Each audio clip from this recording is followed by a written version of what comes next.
दोस्तों, किसी ने बहुत सही कहा है, कर्मों का सारा खेल है, लौट कर तो आएगा। जो आज तुम्हें रुला रहा है, कल उसको कोई और अवश्य रुलाएगा।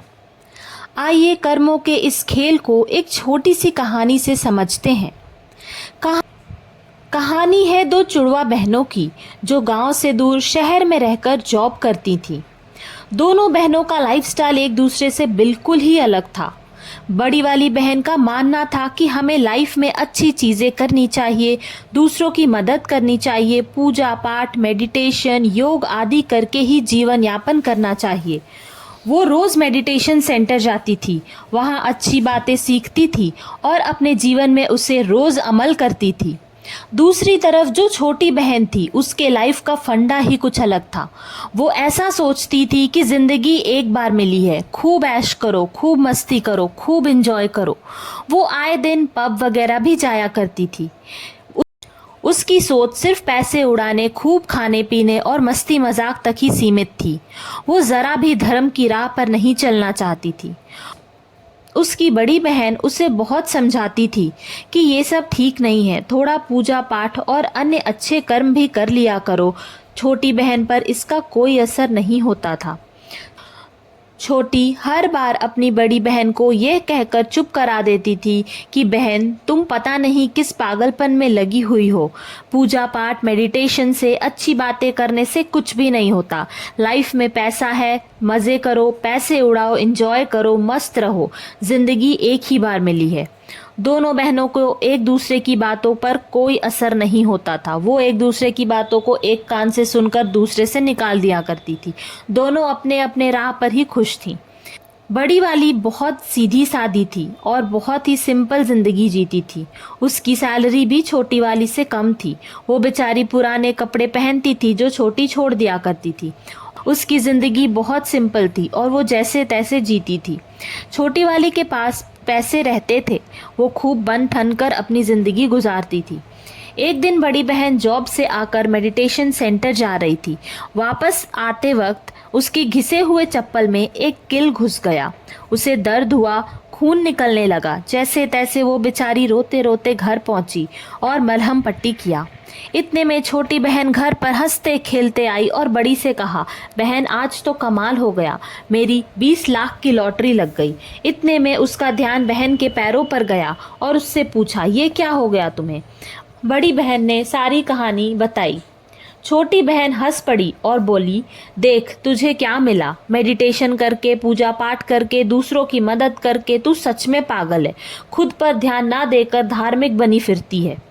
बड़ी बहन को बहुत बुरा लगा। उसने बोला, तू मेरे साथ एक ज्योतिष के पास चलेगी क्या? मुझे कुछ ठीक नहीं लग रहा। अगली सुबह दोनों उस शहर के सबसे बड़े ज्योतिष के पास गए, जिसकी बात कभी झूठी या गलत नहीं होती थी। वहां जाकर सबसे पहले बड़ी वाली की कुंडली दिखाई गई। ज्योतिष ने देखते ही बोला, ये कौन से मनहूस की कुंडली है? इस कुंडली में तो आज मौत लिखी है, ये तो अब तक मर गई होगी। बड़ी बहन ने धीरे से छोटी बहन की कुंडली निकाली और ज्योतिष को कहा, ये भी देख लीजिए महाराज।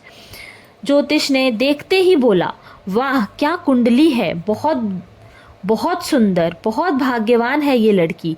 राजयोग लिखा है इसकी कुंडली में। ज्योतिष विद्या कभी गलत नहीं होती। ये कौन है, कहाँ रहती है, मुझे इससे मिलना है। इसकी कुंडली में आज मिनिस्टर बनना लिखा है, ये तो मिनिस्टर बन जाएगी, मुझे इनसे मिलवा दो। ज्योतिष ने सोचा, मंत्री बनने से पहले अच्छी जान पहचान बना लूं तो अच्छा हो जाएगा।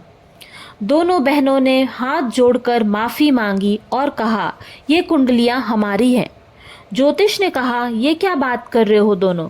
ज्योतिष कभी गलत नहीं हो सकती। उन्होंने पूछा, क्या करते हो दोनों?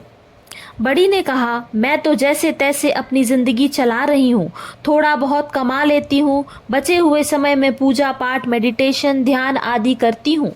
छोटी ने कहा, मैं तो खूब मज़े में अपनी ज़िंदगी गुजारती हूँ, मुझे किसी से लेना देना नहीं है, मुझे सिर्फ मौज मस्ती में ही अपनी ज़िंदगी गुजारनी है। ज्योतिषाचार्य ने कहा, तुम दोनों अपने अपने कर्मों की वजह से आज यहाँ खड़े हो। बड़ी वाली से कहा, तुम्हारी कुंडली में तो आज मरना लिखा था, लेकिन तुम्हारे कर्मों की वजह से तुम्हें सिर्फ एक कील चुभ गई और तुम्हारा वो बला टल गया। और छोटी को कहा, तुम्हें तो आज मिनिस्टर बनना था, पर तुम्हें सिर्फ 20 लाख ही मिले, वो भी तुम अपने मौज मस्ती और अय्याशियों में उड़ाकर खत्म कर दोगी। दोस्तों, इस छोटी सी कहानी से हमें यही सीख लेनी चाहिए कि भाग्य में क्या लिखा है वो हमारे कर्म तय करते हैं। हम इंसान कर्मों को रचते हैं, हम उनके रचयिता हैं। अगर आप अपना भाग्य बदलना चाहते हैं तो आज जो भी बुरे कर्म कर रहे हैं उसे बंद कर दीजिए, क्योंकि आज आपकी अच्छी जिंदगी आपके पिछले पुण्य कर्मों की वजह से चल रही है, पर आज का बुरा या अच्छा कर्म आपकी आने वाली जिंदगी को तय करेगा। अगर आप आज कुछ बुरा कर रहे हो तो आपको आने वाले समय में उसे भुगतना ही पड़ेगा। इसलिए कल को अच्छा बनाने के लिए आज से ही अच्छे कर्म यानी कि पूजा पाठ, योग, ध्यान, मेडिटेशन, दूसरों की मदद, सबका भला आदि करना प्रारंभ कर दीजिए। इससे आपको एक सुनहरा और सुंदर जीवन अवश्य मिलेगा। दोस्तों, अगर आपको ये वीडियो पसंद आया हो तो प्लीज़ इसे लाइक, शेयर और सब्सक्राइब ज़रूर करें। धन्यवाद।